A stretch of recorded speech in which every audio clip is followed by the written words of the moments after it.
Hello मेरे प्यारे विद्यार्थियों, मैं हूं प्रदीप चौधरी और आप सभी लोगों का हमारे यूट्यूब चैनल PWP पर स्वागत है। आज के लेक्चर में हम लोग देखेंगे अध्यारोपण का सिद्धांत क्या होता है और उसी के साथ में वैद्युत क्षेत्र क्या होता है, वैद्युत क्षेत्र रेखाएं क्या हैं और वैद्युत क्षेत्र अथवा वैद्युत बल रेखाओं के गुण क्या होते हैं। इन सभी टॉपिकों का हम लोग चर्चा करेंगे। तो चलते हैं। सबसे पहले हम लोग पिछले वाले लेक्चर में देखेंगे कि हम लोगों ने कूलाम का नियम पढ़ा था और कूलाम का जो नियम है वह स्पेशली केवल दो बिंदु आवेशों के बीच में कार्य करता है। लेकिन यदि किसी निकाय में दो से अधिक आवेश पाए जाएं तो ऐसी स्थिति में वहां पर जो भी एक आवेश होगा उस पर बल निकालने के लिए हम लोग अध्यारोपण के सिद्धांत का उपयोग करते हैं। तो आप ये जान पाए हैं, अर्थात आज ये चर्चा करनी है अध्यारोपण का सिद्धांत क्या होता है कि यदि किसी भी निकाय में दो से अधिक आवेश हैं तो उसमें से किसी एक आवेश पर लगने वाला बल का जो परिमाण है वह अध्यारोपण के सिद्धांत के द्वारा प्राप्त किया जा सकता है। तो चलिए अध्यारोपण के सिद्धांत में हम लोग यहाँ जानेंगे, यदि किसी निकाय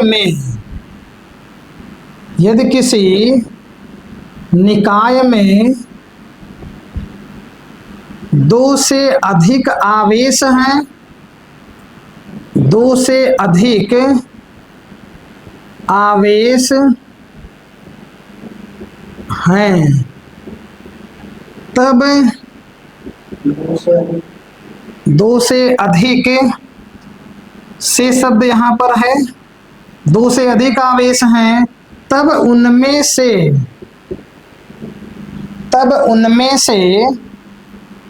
किसी एक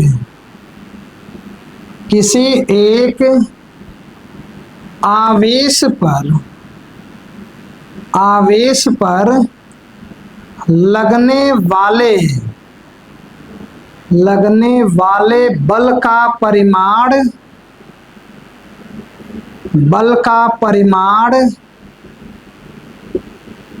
अध्यारोपण के सिद्धांत के द्वारा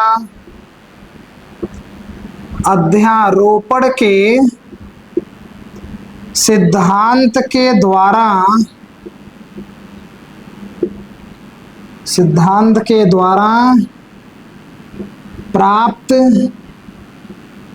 किया जाता है, प्राप्त किया जा सकता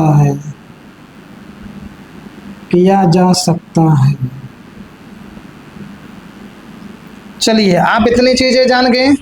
जो अध्यारोपण का सिद्धांत है इसमें यह आवश्यक है कि दो से अधिक आवेश होंगे तभी हम लोग वहां पर अध्यारोपण के सिद्धांत का उपयोग करेंगे। अब इस सिद्धांत के अनुसार अब मान लीजिए निकाय में ढेरों सारे आवेश हों, जब अनेक आवेश होंगे उसमें से किसी एक आवेश पर लगने वाला बल अन्य सभी आवेशों के द्वारा लगने वाले बलों के बीजगणितीय योग के बराबर होता है। सॉरी, अर्थात निकाय में जो भी आवेश पाया जाएगा, जैसे मान लीजिए कहीं पर Q1 Q2 ऐसे Q3 Q4 अनेकों आवेश स्थित हैं। यदि आपको किसी एक आवेश Q1 पर बल ज्ञात करना है तो इस पर पूरा बल निकालने के लिए आपको पता करना पड़ेगा Q2 के द्वारा कितना बल लगा है Q1 पर, Q3 के द्वारा कितना बल लगा है Q1 पर और Q4 के द्वारा कितना बल लगा है Q1 पर। जब आप इन तीनों अलग अलग आवेशों के द्वारा Q1 पर बल निकाल लेंगे, जो पूरा परिणामी बल होगा वह बिंदु आवेश Q1 पर लगने वाला कुल बल का मान मिलेगा। चलिए तो इसका कथन क्या है यहां लिखेंगे, इस सिद्धांत के अनुसार, इस सिद्धांत के अनुसार इस सिद्धांत के अनुसार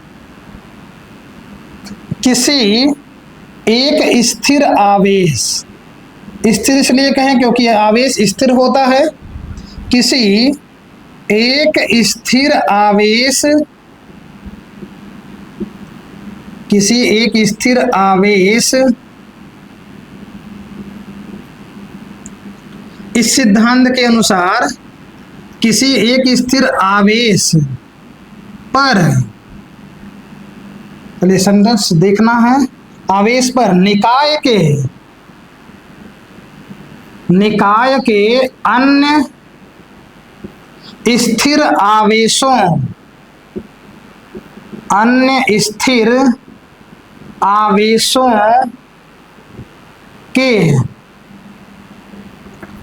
आवेशों के कारण लगने वाला कारण लगने वाला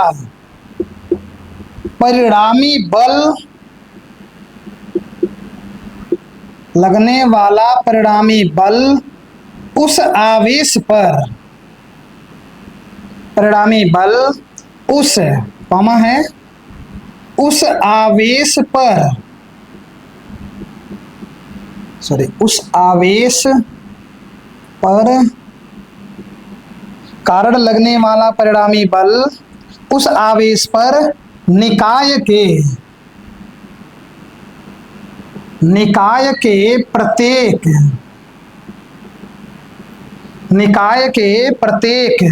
आवेश के कारण, आवेश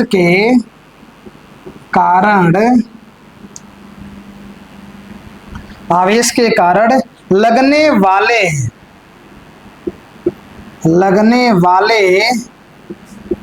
अलग अलग बलों के सदिश योग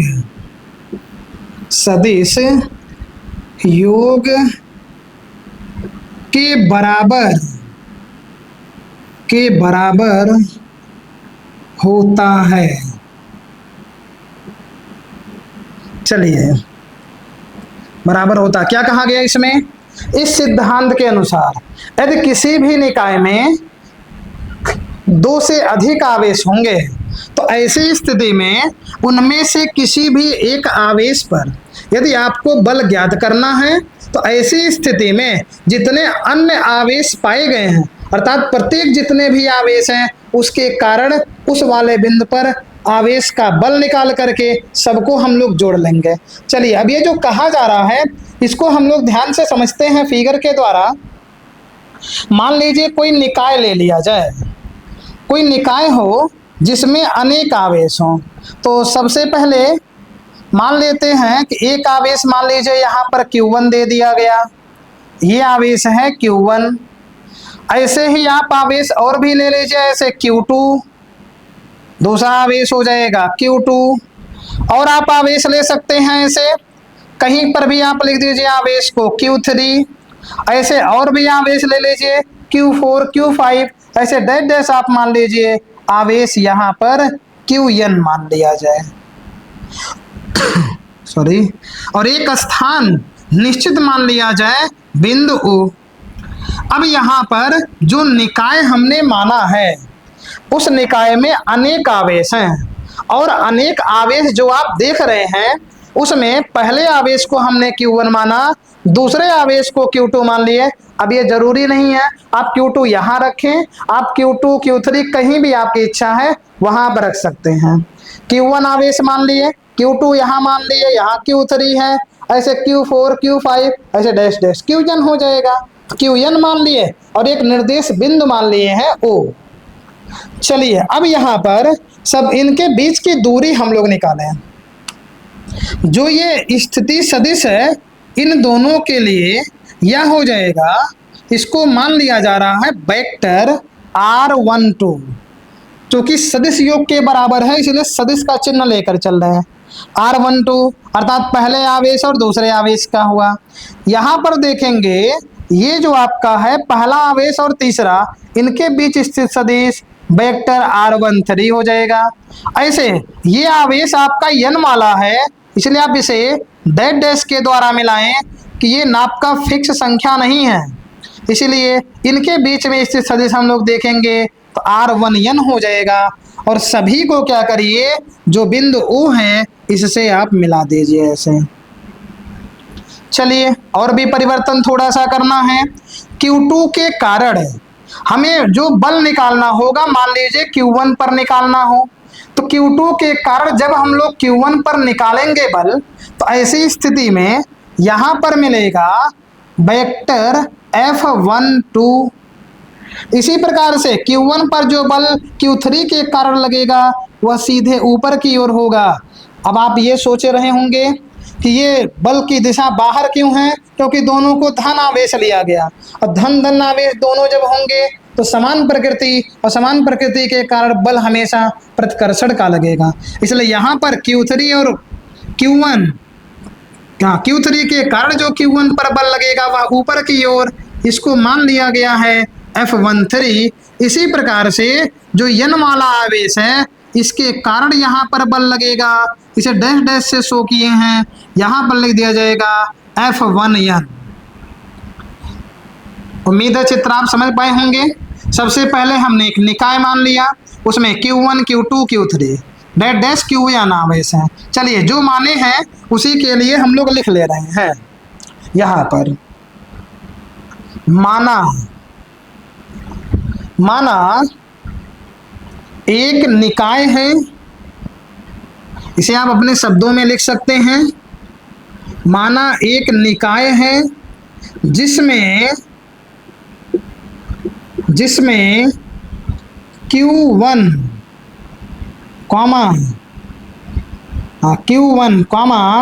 Q2 Q3 dash dash Qn आवेश हैं। चलिए चित्र से देख करके व्याख्या करनी है। मान लिए हैं एक निकाय पूरे को, इसमें जो आवेश है पहला Q1 है, दूसरा Q2 है और तीसरा Q3 है। इसी प्रकार से डैश डैश आपका Qn हो जाएगा। इसमें Q1 पर बल ज्ञात करना है, इसमें Q1 पर बल ज्ञात करना है, बल ज्ञात करना है। चलिए Q1 वाले पर बल ज्ञात करना है। अब Q2 के कारण, Q3 के कारण और Qn के कारण यहाँ बल निकालना है। तो बल निकालने के लिए पहले दूरी पता होनी चाहिए, क्योंकि जो बल है वह दूरी के वर्ग के व्युत्क्रमानुपाती होता है। तो आप यहाँ लिख सकते हैं एक चित्र से देख करके कि जो Q2 है, Q3 है और डैश डैश Qn है, इसके सापेक्ष जो Q1 का स्थिति सदिश है वह vector R12, vector R13, vector R1n है। या फिर आप कह सकते हैं Q2, हालांकि लाइनें बड़ी हो जाएंगी इसीलिए आप कॉमा लगा के लिख लें, हो जाएगा Q2 Q3 dash dash Qn के सापेक्ष कहां पर देखना है सापेक्ष में, देखिएगा Q2 Q3 और डैश डैश Qn के सापेक्ष Q1 पर देखना है। तो सापेक्ष Q1 के स्थिति सदिश आप यहां पर निकालना चाहते हैं, इसलिए ये स्थिति सदिश जो है बनेगा कि स्थिति सदिश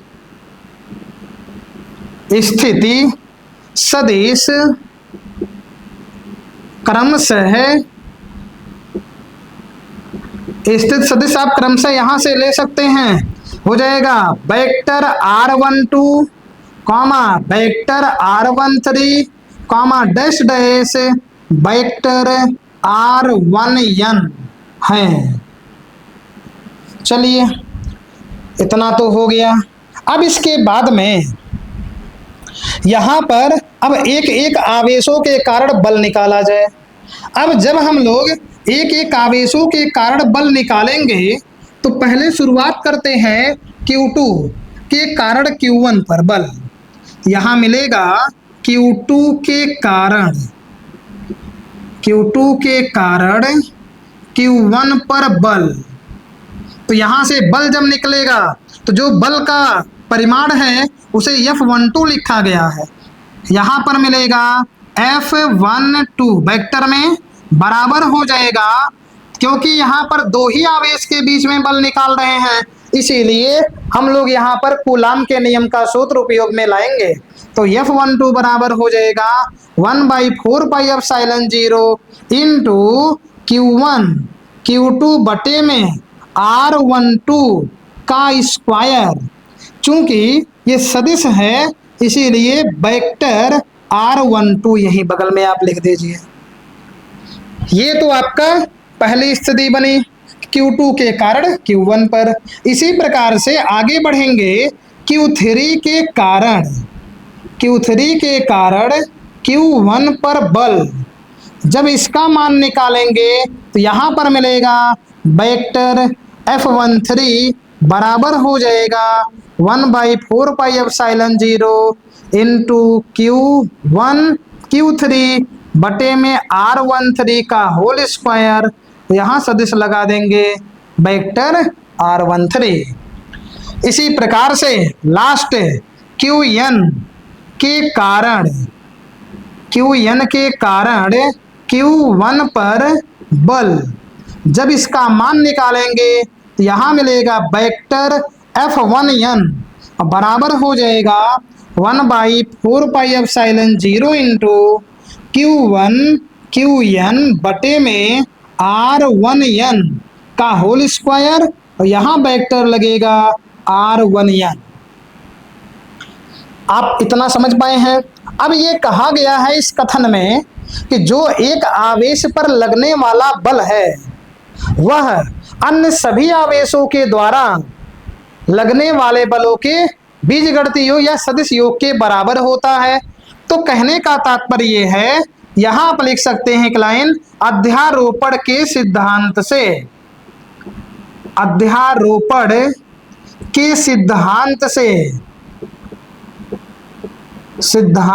से यहां पर आपको मिलेगा vector F is equal to vector F12 plus vector F13 plus हो जाएगा डैश डैश प्लस वेक्टर यहां मिलेगा F1n। चलिए सभी का मान ला करके यहां पर रखते हैं।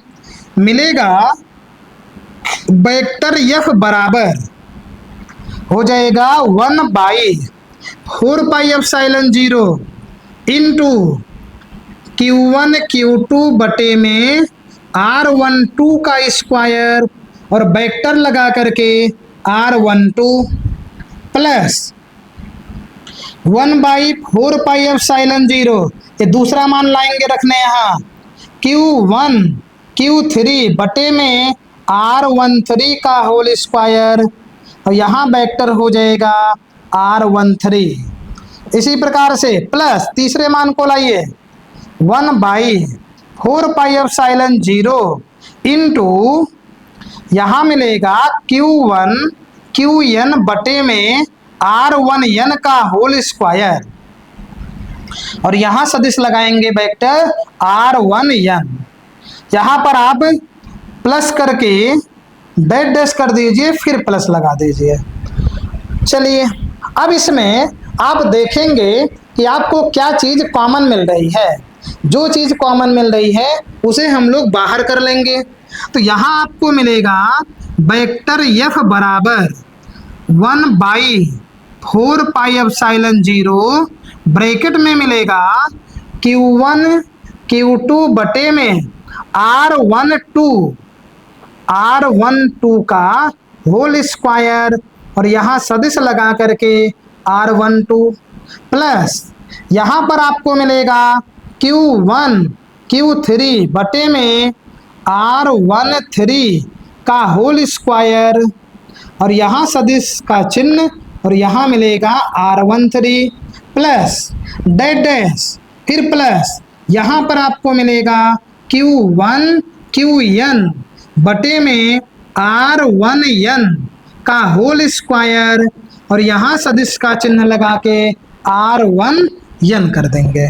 और यही जो आपका सूत्र ये मिला है फाइनली, यही अध्यारोपण के सिद्धांत का सूत्र है।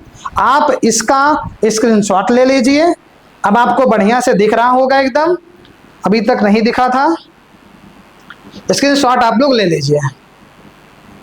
चलिए अब हम लोग अगले हेडिंग पर बढ़ेंगे, और अगला हेडिंग अभी आपको हमने शुरुआत में चर्चा कराया है, वैद्युत क्षेत्र जानना है।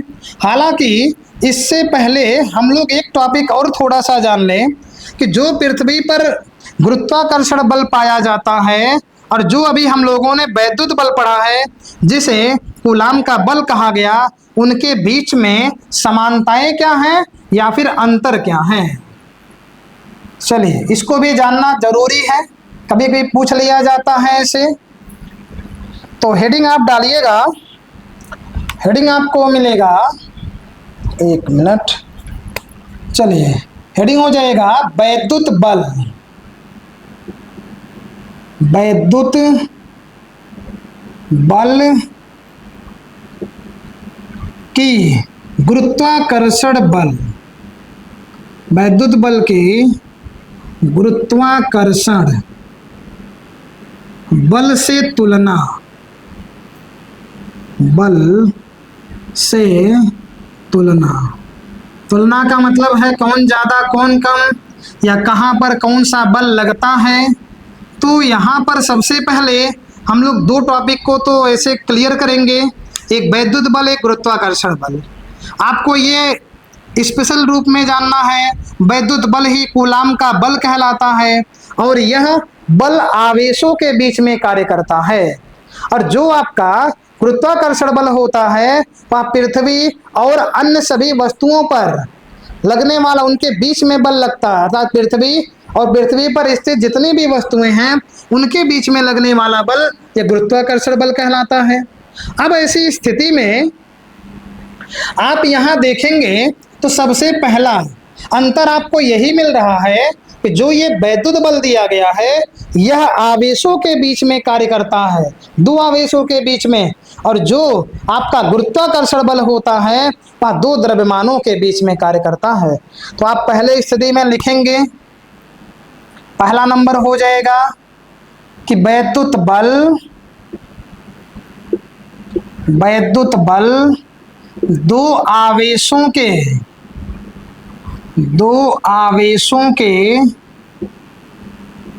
बीच लगता है,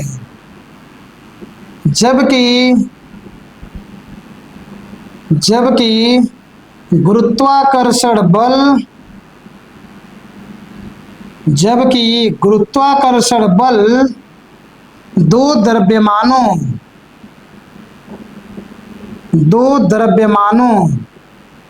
के बीच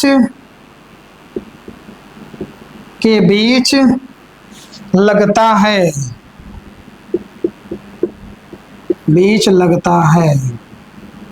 इसी कारण आवेश दो प्रकार के, चलिए सॉरी इसको हम लोग अगले हेडिंग में डालेंगे। चलिए पहला हो गया। दूसरे नंबर में जानेंगे कि जो वैद्युत बल होता है वह आवेशों के बीच में लग रहा है। आवेश दो प्रकार के होते हैं, इसीलिए उनके बीच में लगने वाला दो बल होगा, आकर्षण और प्रतिकर्षण। लेकिन जो गुरुत्वाकर्षण बल होता है यहाँ पर ये केवल द्रव्यमानों के बीच में पाया जाता है और वहां पर केवल वह आकर्षण बल के रूप में कार्य करता है। अर्थात हम लोग ये कह सकते हैं कि वैद्युत बल आकर्षण अथवा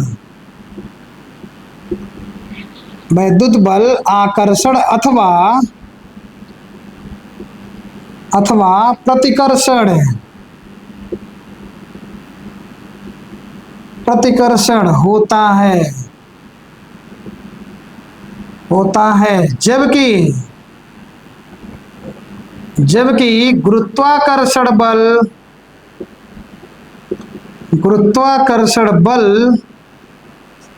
केवल आकर्षण बल होता है। आकर्षण बल होता है। चलिए, 2 हो गया। तीसरे नंबर पर 2 चीजें तो हो गई। अब आप ऐसा स्थिति देखेंगे कि जो आवेश होते हैं, जब आवेशों के बीच में कोई भी वस्तु रख दिया जाता है तो उस स्थिति में उनके बीच लगने वाले बल पर प्रभाव पड़ जाता है। अर्थात जो आपका वैद्युत बल है वह 2 आवेशों के बीच के माध्यम पर निर्भर करता है। लेकिन आप देखेंगे जो गुरुत्वाकर्षण बल होता है वह किसी भी प्रकार से 2 द्रव्यमानों के बीच के माध्यम पर निर्भर नहीं करता है। तो यहां पर तीसरा नियम हम लोग लिखेंगे कि वैद्युत बल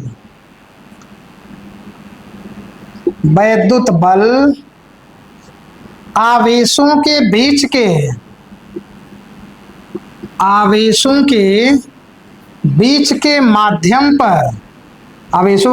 के माध्यम पर निर्भर करता है।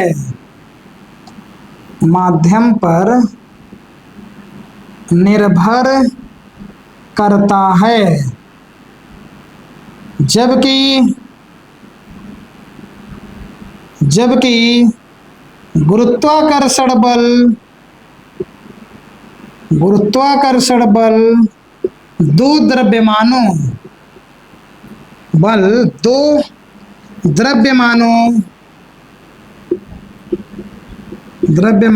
के बीच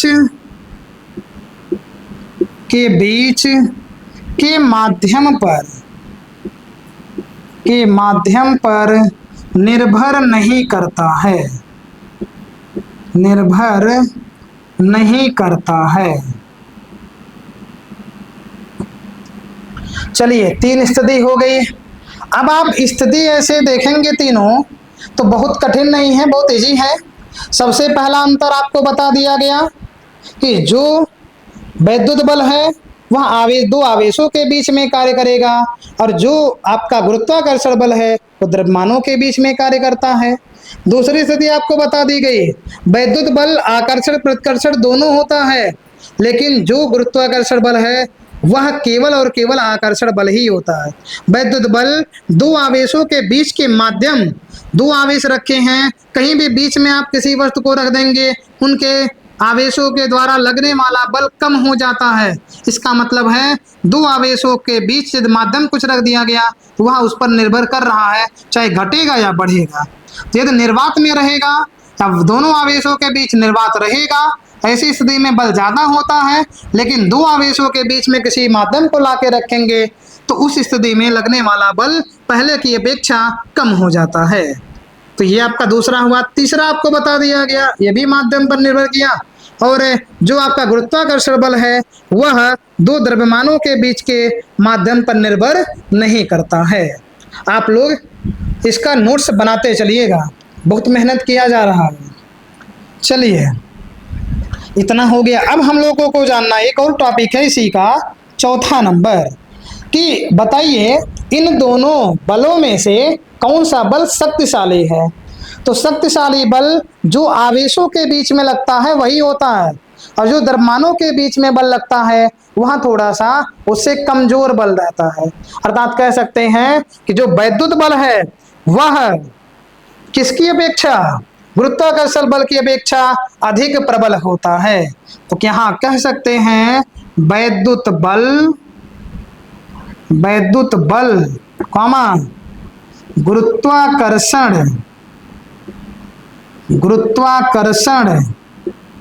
बल की अपेक्षा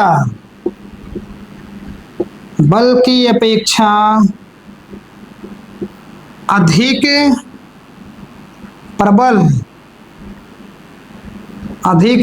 होता है।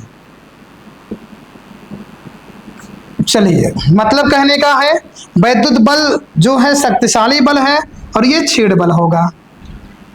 अब हम लोगों को नया एक टॉपिक जानना है, ये तो आपका 4 कंप्लीट हो गया। वैद्युत क्षेत्र, वैद्युत क्षेत्र, इलेक्ट्रिक फील्ड।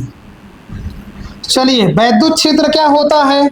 यदि आप देखेंगे कहीं पर भी आवेश रखा जाए तो आवेश जहां पर भी रखा गया है वह अपने चारों ओर किसी आवेश को जब दूसरे को पाएगा तो उसके साथ में या तो आकर्षित होने का गुण दिखाए या तो प्रतिकर्षित होने का गुण दिखाएगा।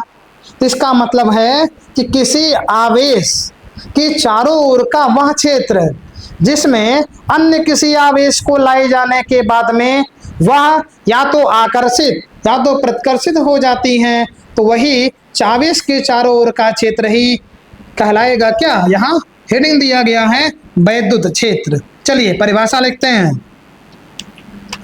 किसी आवेश के चारों ओर,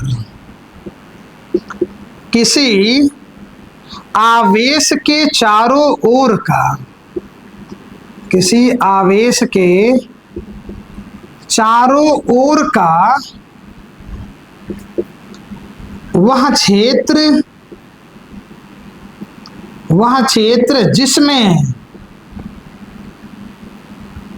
जिसमें किसी अन्य आवेश को, किसी अन्य आवेश को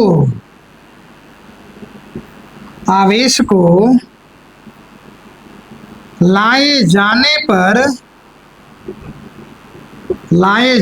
पर वे आकर्षण अथवा प्रतिकर्षण के बल का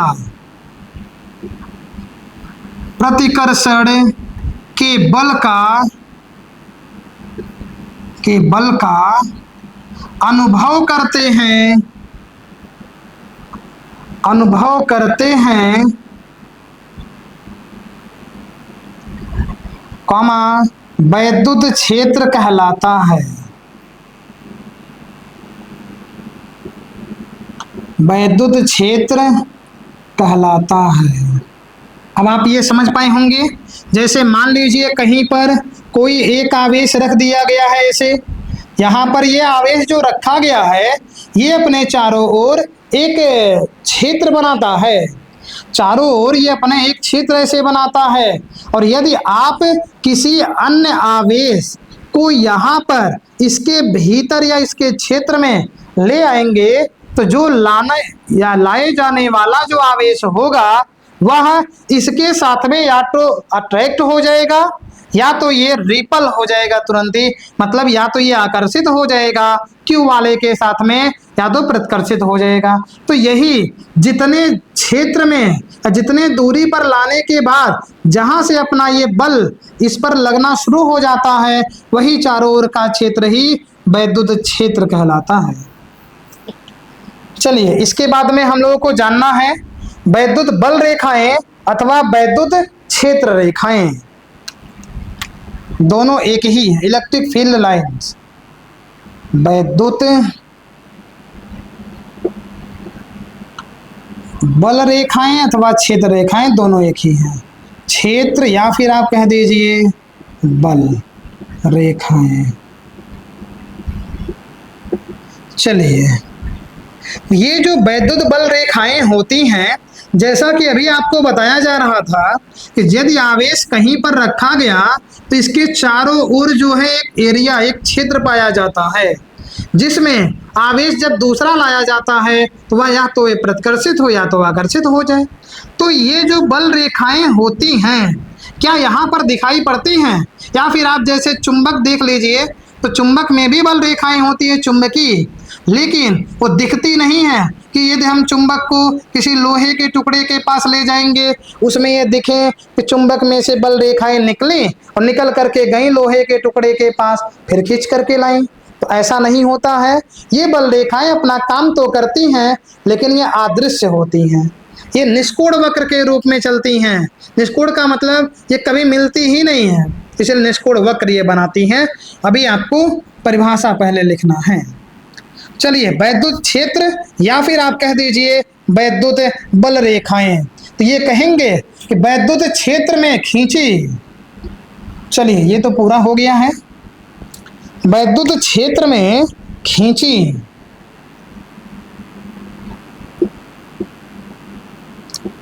वैद्युत क्षेत्र में खींची गई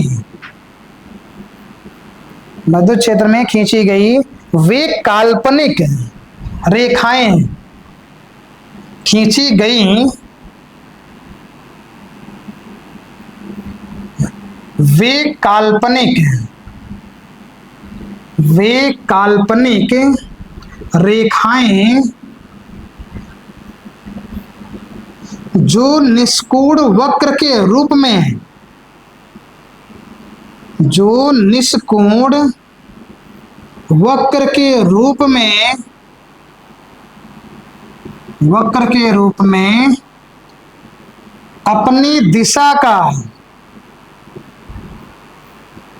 अपनी दिशा का अविरत मतलब बिना रुके, अविरत प्रदर्शन करती हैं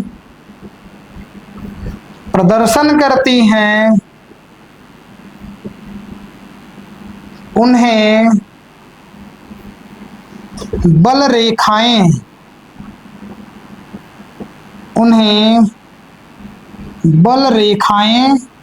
कहते हैं। उन्हें बल रेखाएं कहते हैं। परिभाषा क्या लिखा गया है? वैद्युत क्षेत्र में खींची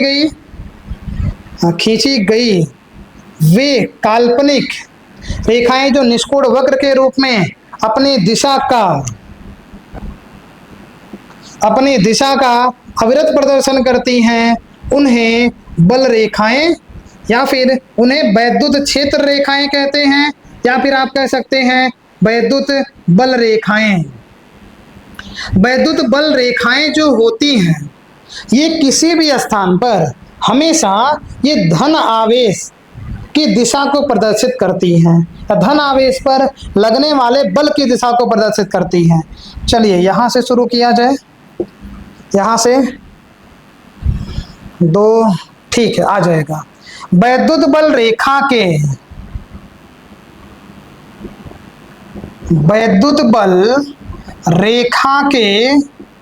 किसी भी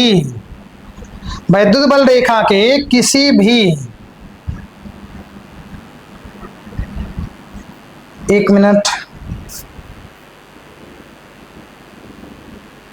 चलिए किसी भी, गर्मी बहुत ज्यादा हो रही है। वैद्युत बल रेखा के किसी भी बिंदु पर खींची गई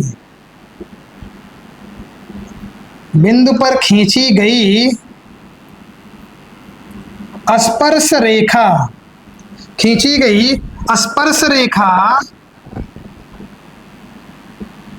उस बिंदु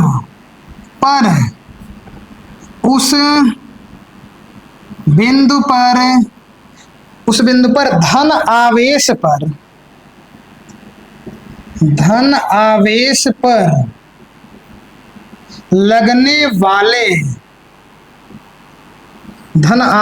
पर लगने वाले बल की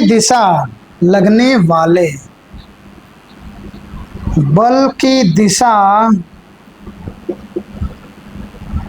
को प्रदर्शित करती हैं।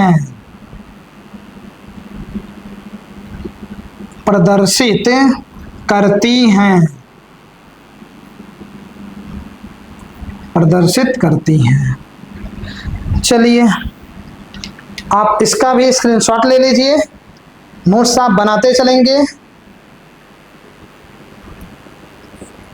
चलिए अगले टॉपिक में चलेंगे। अभी इसी के बारे में ही थोड़ी सी कुछ बातें और जाननी है। उसमें जैसे आप ये जानते हैं कि जब 2 आवेश आपस में समान प्रकृति के होंगे, जैसे मान लीजिए 2 आवेशों को धन धन ले लिया जाए तो उनके बीच में जो बल लगेगा वह प्रतिकर्षण का लगेगा। और यदि कहीं पर आवेश एक रख दिया गया है माइनस का आवेश है अर्थात ऋण आवेश, और उसके समीप में आप धन आवेश को लाइए, तो ऐसी स्थिति में आप वहां पाएंगे कि आकर्षण का बल लग रहा है। बातें दो क्लियर हो गई। एक तो हमने बता दिया कि दो आवेश, या फिर आप ऐसे जानिए एक आवेश धन पहले से कहीं रखा है और उसके समीप में आप किसी दूसरे आवेश को लाइए और वह भी धनात्मक हो, तो ऐसी स्थिति में जो है उनके बीच में जो बल लगेगा वह कैसा, प्रतिकर्षण का बल होगा। और यदि कहीं पर माइनस आवेश अर्थात ऋण आवेश रखा गया है, तो ऐसी स्थिति में यदि आप किसी धन आवेश को लाएंगे उसके पास में, तो वहां पर जो बल लगेगा वह आकर्षण बल होगा। चलिए इसको हम लोग चित्रों के माध्यम से थोड़ा सा जानने का प्रयास करते हैं, समझते हैं। चलिए इसमें मान लिया गया ये आपका कोई धन आवेशित कण है, और धन आवेशित कण है तो आप ये जानते हैं कि जो बल रेखाएं हैं वो इनके चारों ओर रहती ही रहती हैं। ये बल रेखाएं चारों ओर रहती हैं। अब इसी के समीप में किसी धन आवेशित कण को ले आइए, तो ऐसी स्थिति में जो ये वाला धन है ये इस वाले पर प्रतिकर्षण का बल लगाएगा, अर्थात ये दूर हो जाता है। ये बस कॉन्सेप्ट है, समझना है। इसी प्रकार से मान लीजिए कहीं पर ऋण आवेश दिया गया है।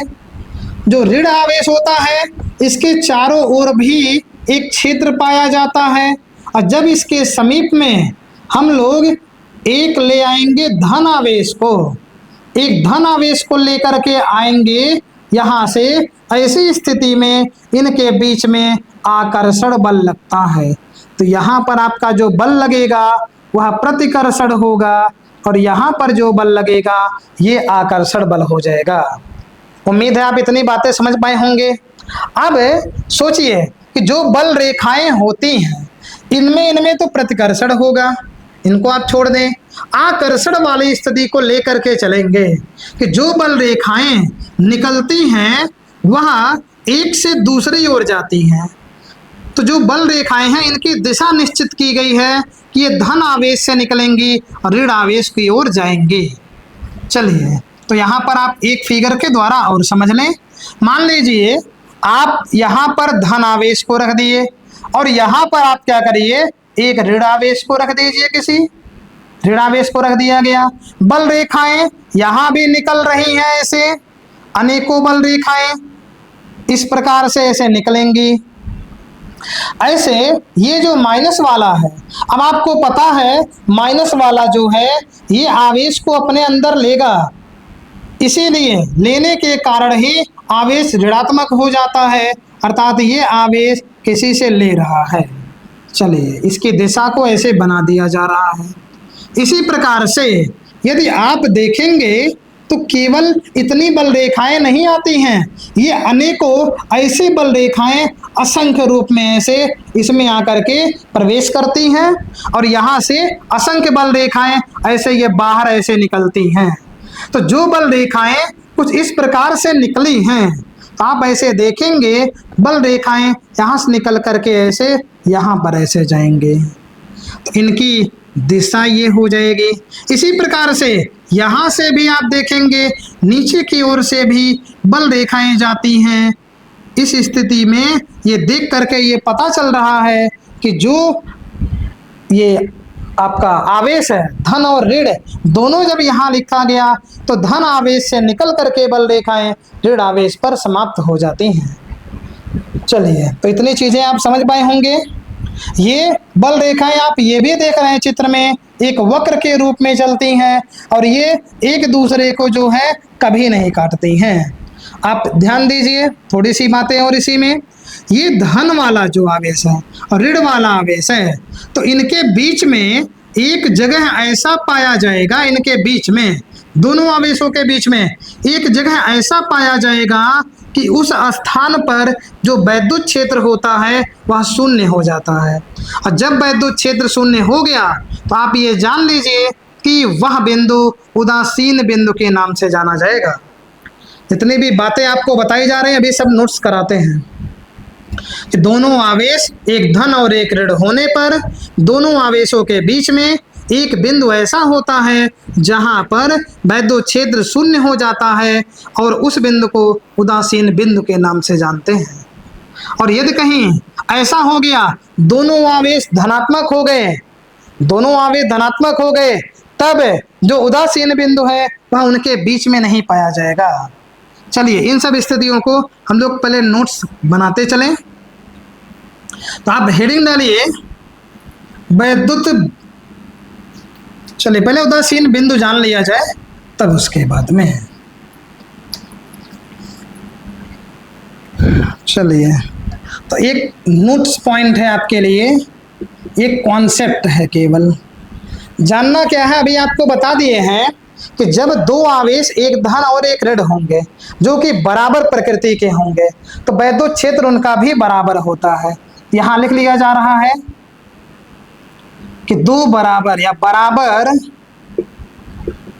बराबर धन आवेश, धन आवेश तथा बराबर, बराबर कहने से मतलब है परिमाण बराबर हो, बराबर ऋण आवेश, ऋण आवेश बराबर धन आवेशों कर दीजिए, धन आवेशों तथा बराबर ऋण आवेशों के वैद्युत क्षेत्र, के वैद्युत क्षेत्र भी बराबर होते हैं, के वैद्युत क्षेत्र भी बराबर होते हैं, बराबर होते हैं। चलिए पहला नंबर हो गया ये। दूसरा नंबर आपको जानना है, ये धन और ऋण आवेश के बारे में चर्चा चल रही है। इन दोनों आवेशों के बीच में एक बिंदु ऐसा होता है जहां पर वैद्युत क्षेत्र शून्य होता है। तो यहां दूसरे नंबर पॉइंट को हेडिंग डाल करके जान लीजिए आप। दूसरे नंबर में उदासीन बिंदु, दूसरे नंबर में हेडिंग हो जाएगा आपका उदासीन बिंदु, उदासीन बिंदु, उदासीन बिंदु। चलिए धन तथा ऋण, धन तथा ऋण आवेशों के मध्य, धन तथा ऋण आवेशों के ठीक मध्य, ठीक मध्य में वैद्युत क्षेत्र, में वैद्युत क्षेत्र नहीं पाया जाता है। नहीं, नहीं का मतलब हो गया शून्य, नहीं पाया जाता है, पाया जाता है, उसे उदासीन, उसे उदासीन बिंदु कहते हैं, उदासीन बिंदु कहते हैं। अब आप मान लीजिए कि दो आवेश, एक धन है एक ऋण है, इनके बीच में ठीक एक ऐसा बिंदु होगा जहां पर वैद्युत क्षेत्र पाया ही नहीं जाएगा। अब यदि इसी पर किसी आवेश को आप ला करके रखिए तो बताइए इस पर कौन सा बल लगेगा, कौन सा बल लगेगा? तो आप कहेंगे कि ऐसा यहाँ पर स्थिति संभव नहीं है कि इस पर भी बल कार्य करे। तो यहाँ पर हम लोग लिख सकते हैं कि यदि, चलिए यही नोट कर दे रहे हैं, यदि इस बिंदु पर, इस बिंदु पर किसी आवेश को रखा जाए, किसी आवेश,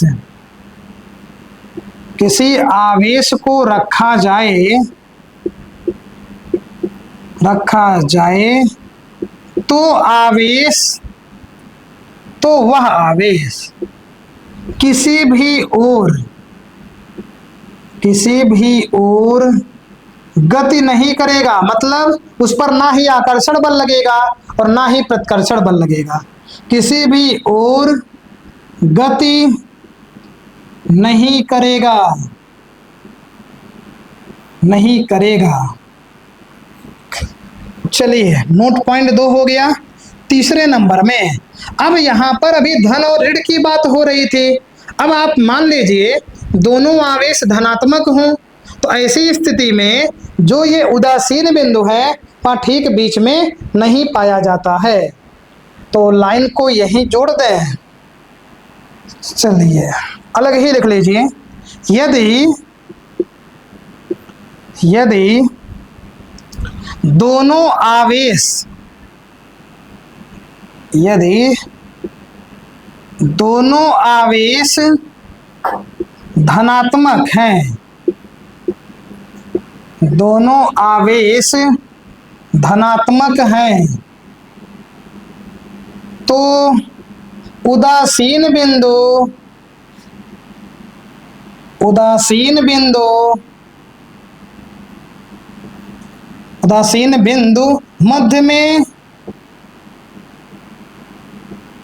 में नहीं होगा। उदासीन बिंदु मध्य में नहीं होगा।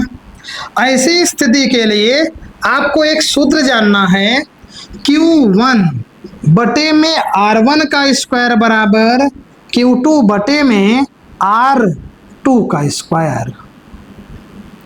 ये आपका स्थिति तब सूत्र में यूज किया जाएगा जब दो आवेश होंगे और दोनों आवेश धनात्मक होंगे, तब ऐसी स्थिति में जो उदासीन बिंदु है वह उनके बीच में नहीं पाया जाएगा। चलिए अब इसके बाद में हम लोग पढ़ेंगे गुण। हेडिंग आपका हो जाएगा वैद्युत बल। ये तो आपका नोट पॉइंट हो गया। यहाँ पढ़ेंगे वैद्युत बल रेखाओं के गुण। वैद्युत बल रेखाओं के गुण।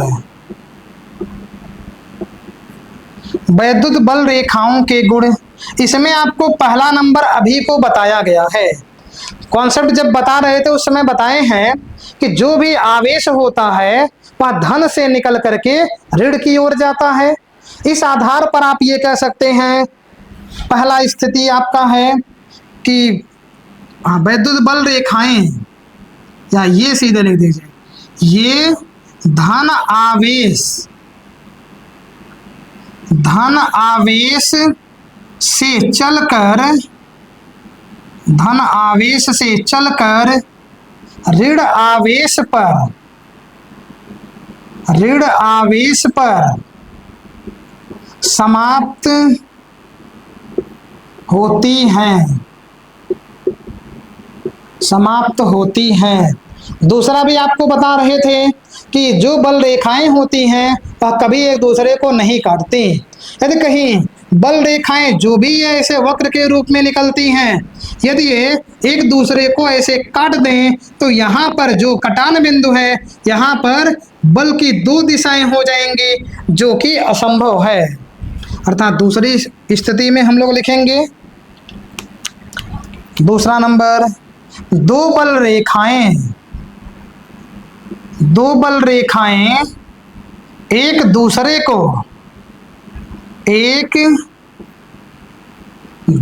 को कभी नहीं काटती हैं, कभी नहीं काटती हैं,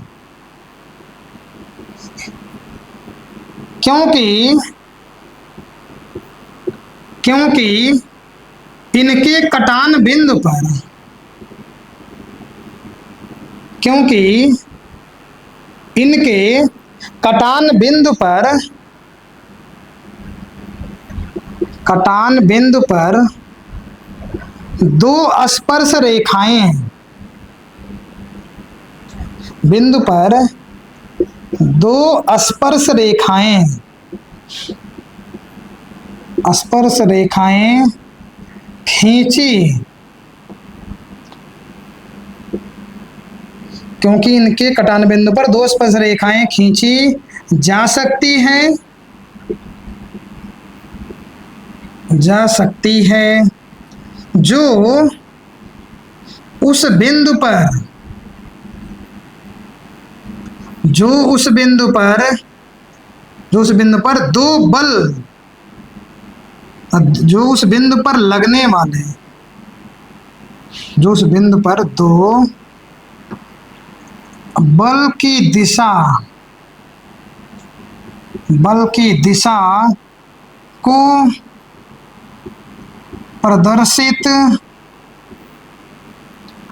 प्रदर्शित करेगी। यह स्थिति असंभव है। यह स्थिति असंभव है। चलिए 2 पॉइंट हो गया। तीसरा क्या है कि जो बल रेखाएं होती हैं वह लचकदार डोरी की तरह सिकुड़ने का प्रयत्न करती हैं। इसीलिए दो विपरीत प्रकार के आवेशों में आकर्षण का बल पाया जाता है। और दो रेखाएं ऐसा भी बिहेव करती हैं, ऐसा व्यवहार करती हैं, अपने लंबाई के लंबवत दिशा में एक दूसरे से दूर हटने का प्रयत्न करती हैं। इससे ये पता चलता है कि जो समान प्रकार के आवेश होते हैं उनके बीच में जो बल लगता है वह प्रतिकर्षण का होता है। चलिए हम लोग लिखेंगे, तीसरी से 2 तो हो गई है। तीसरी यहीं से लिख दे रहे हैं क्योंकि नीचे जगह थोड़ा कम है। तीसरी स्थिति हो जाएगा, ये रेखाएं लचकदार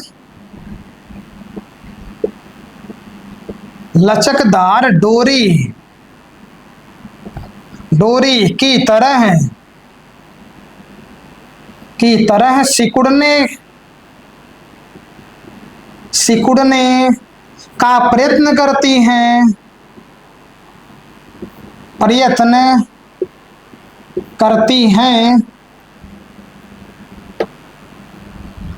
इसलिए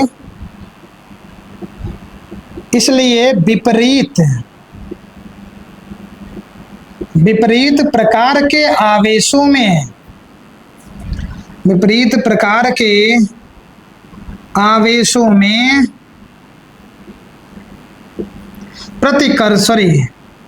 आकर्षण का बल पाया जाता है।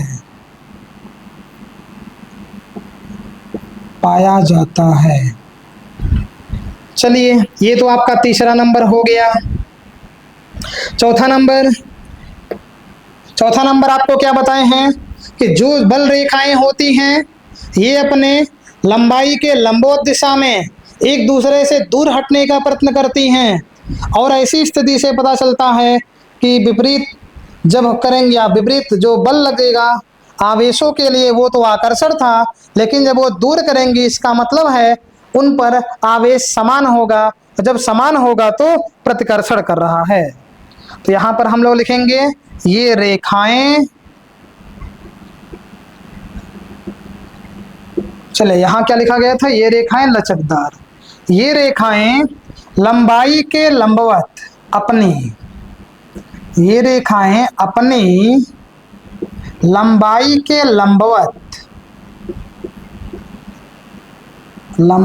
के लंबवत दिशा में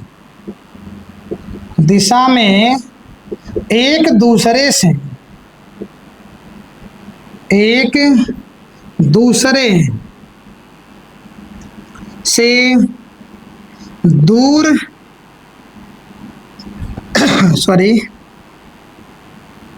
दूर हटने का प्रयत्न करती हैं।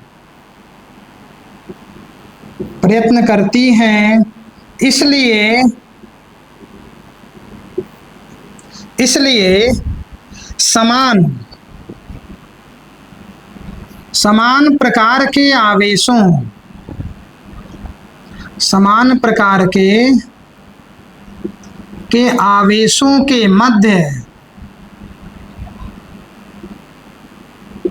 आवेशों के मध्य प्रतिकर्षण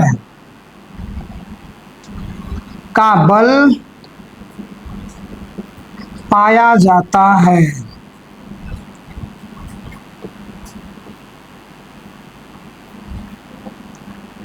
चलिए आप लोग इसका स्क्रीनशॉट ले लीजिए। उसके बाद हम लोग मिलेंगे कल नई हेडिंग और नए कॉन्सेप्ट के साथ में। आप लोगों को बार बार कहा जा रहा, नोट्स बनाते चलेंगे, बहुत मेहनत किया जा रहा है, इसलिए जितनी भी पॉइंट लिखाई गई हैं ये सभी एक कॉन्सेप्ट हैं। जब भी आप बड़े एग्जाम को किसी देंगे, जैसे जेई हो गया या फिर नीट हो गया, उसमें जो भी फिजिक्स आता है वो एडवांस लेवल का पूछा जाता है वहाँ पे। इसीलिए यदि आप धीरे धीरे कॉन्सेप्ट को अपने जोड़ते चलेंगे, हो सकता हो एक समय ऐसा आए आपके दिमाग में कॉन्सेप्टों का भंडार हो। तो ठीक है, आप लोग इतना अपना तैयार करिए, मिलते हैं नेक्स्ट क्लास में, तब तक के लिए जय हिंद।